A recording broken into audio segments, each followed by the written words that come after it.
Orthodoxy should lead to orthopractice.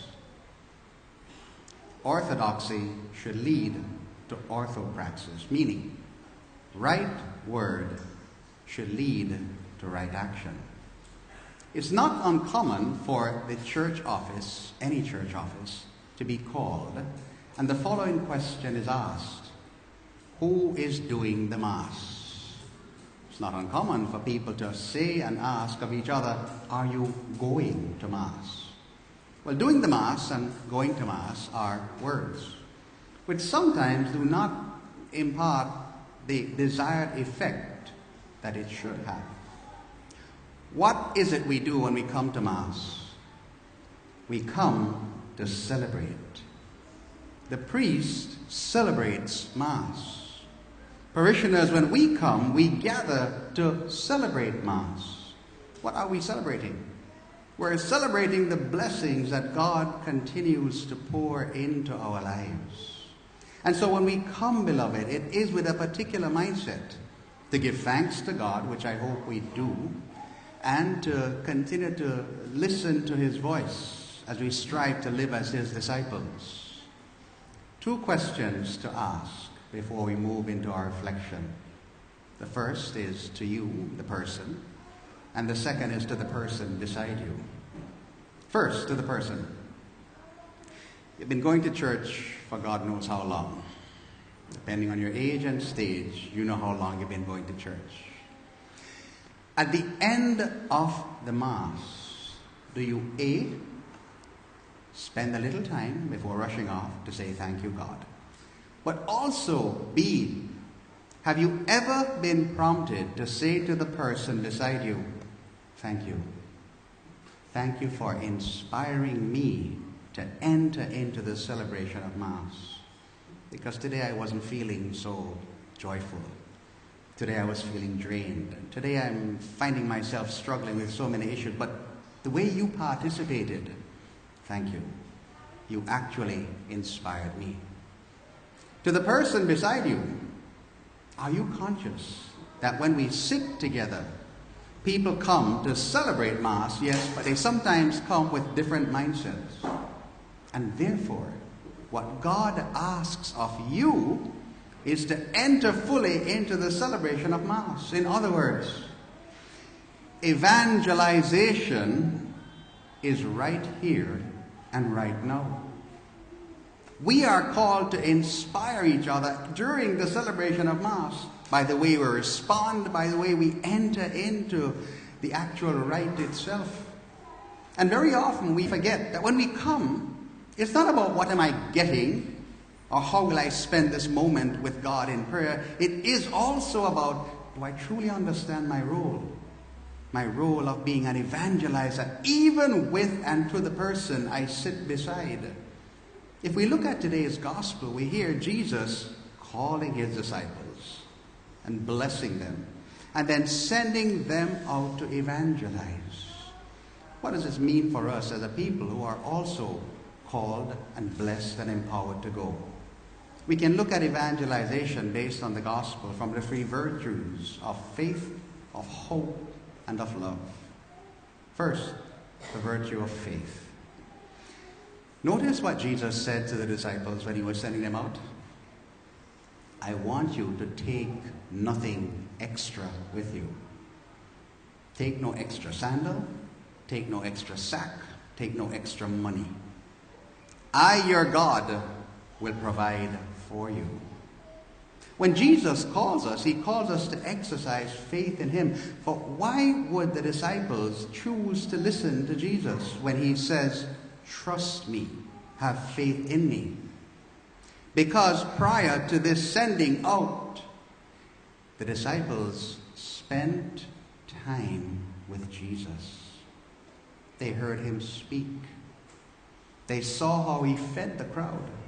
They saw how He healed the sick.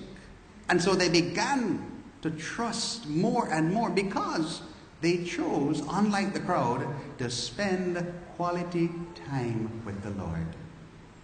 Beloved, when Jesus calls us and sends us out, He's saying to each of us, don't depend on your name or even the blessings I give you. Learn to trust in my power, for I am the God who will provide for you. He said to them, if you trust in me, doors will be open to and for you, and people will welcome you. And know that my power will be with you at all times.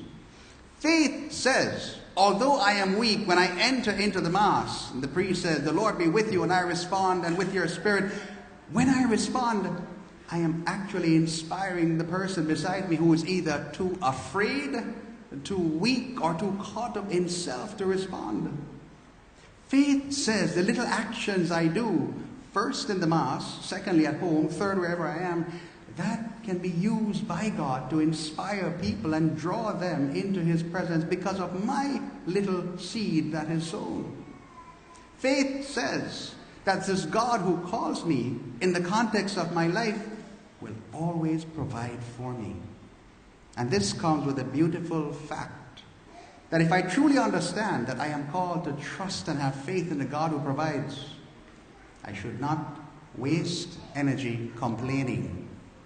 How come the person beside me has more than I do? I should not waste energy or time comparing, because the God who calls me, the God who invites me to have faith, is a God who says, do you trust me to provide for you at all times?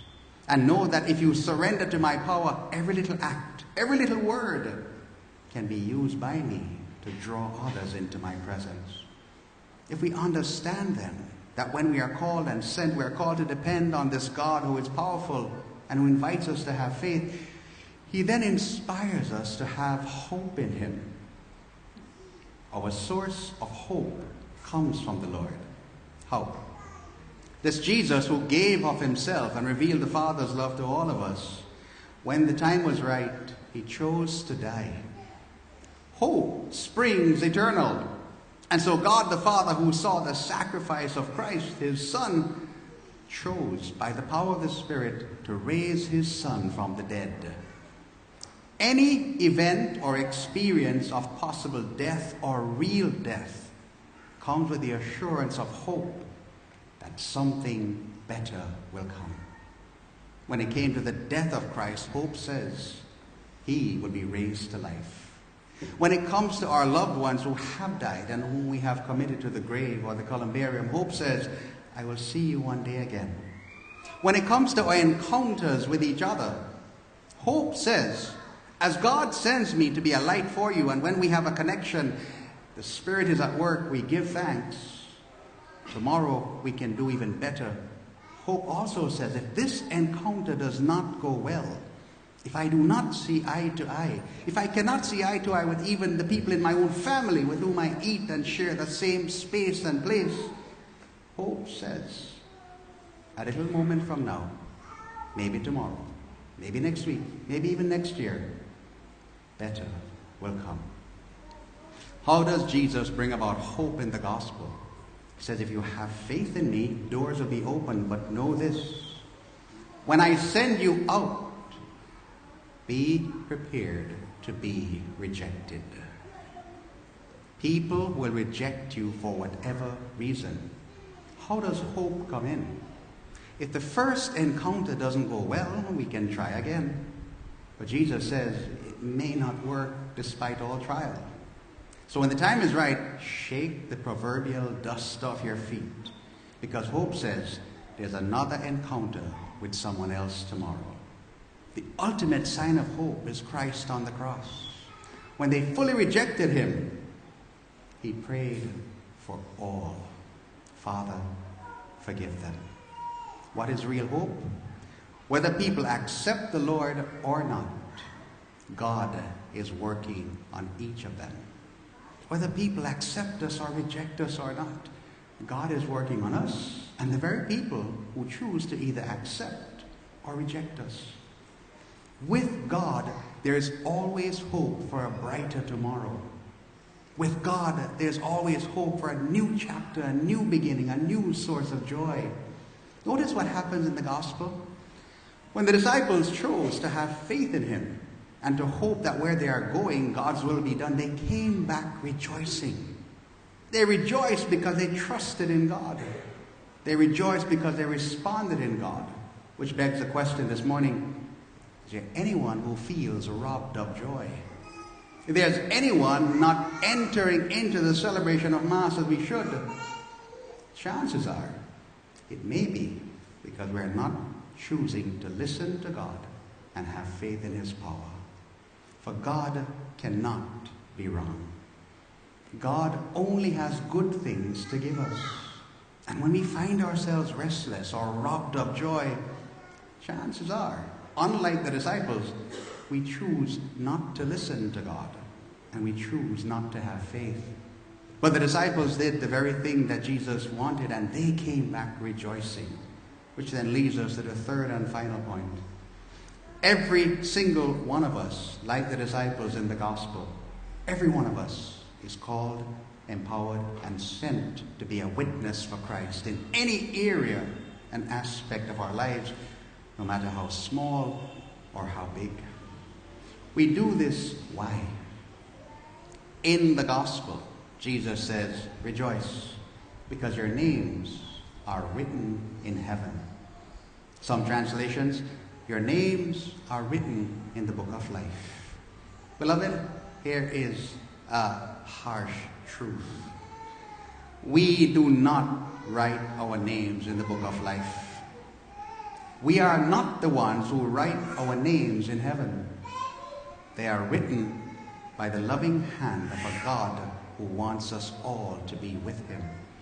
And this God who wants us to be with Him says, as I pour my love upon you, I invite you to be my source of love to the people in your life.